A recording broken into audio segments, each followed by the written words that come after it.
Si Senator Cheese Escudero na nga ang nakatakdang ihalal ng mayorya para maging presiding officer sa impeachment ni Vice President Sara Duterte.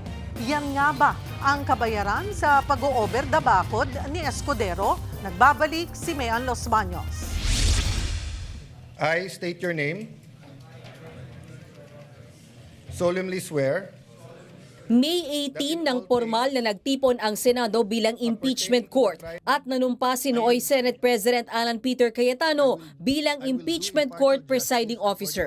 Matapos ang halos isang buwan at mga kaguluhan sa Senado, may bago ng Senate President. Ayon kay Senator Ping Lacson, plano ng mayorya na ihalal si Senator Cheese Escudero bilang presiding officer ng impeachment court. Bunsod daw ito ng background ni Escudero bilang abogado at sa karanasan niya sa impeachment.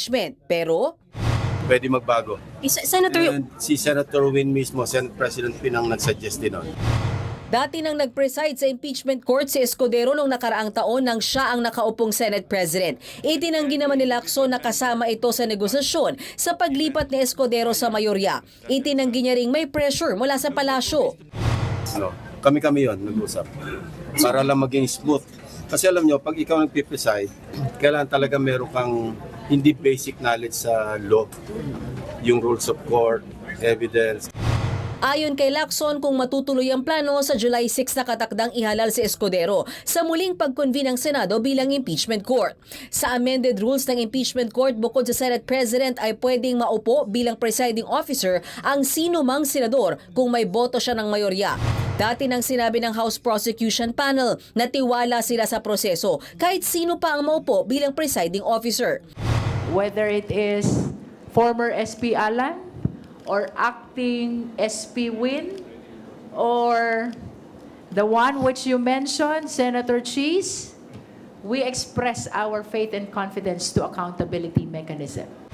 Ayon naman ngayon sa iba pang House Prosecutor, mayroon naman po silang institutional independence. Kung sino po ang upo dyan as presiding officer, ang sa House Prosecution team is that we want a speedy and also a impartial trial. Whoever sits there as a presiding officer will not really affect the volume and the number of evidence. nang tanungin naman ang palasyo tungkol sa paglilitis sa bise at sa posibilidad na mismong si VP Sara ang tatayong testigo ng kanyang impeachment trial, sagot ng Malacanang, nararapat lang na siya po ang magsalita at magpaliwanag at siya mismo ang makapagbibigay ng kanyang tamang tugon para maipaliwanag niya at malinis niya ang kanyang pangalan.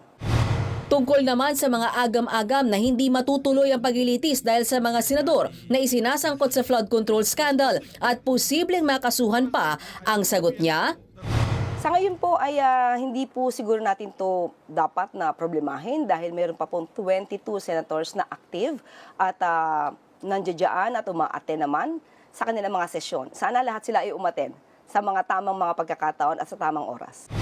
Pero para kay Senator Risa Hontiveros, kailangan talakayin niya ng Senado bilang impeachment court. Pati anyang usapin sa kung pwede bang lumahok si Senator Jinggoy Estrada bilang Senator Judge. Pinatawa ng 90-day suspension ng Sandigan Bayan si Senator Jinggoy. Kaugnayan ang kanyang kinaharap na kasong graft dahil sa umano'y kickback mula sa flood control scheme. Baka usapin din yan para sa impeachment trial court dahil ang malinaw pa lamang sa ngayon ay yung suspension bilang senador. So, probably mas proper na yung korte ang magtalakay kung may implikasyon ba at kung mayroon, anong implikasyon sa isa namang senator judge. Nakatakdang magsagawa ang Senado ng pre-trial conference bukas June 18 para sa paglilitis ng bise. Nakatakdang pumunta ang lahat ng House prosecutors at pinadadalo rin ang defense team ni VP Sara.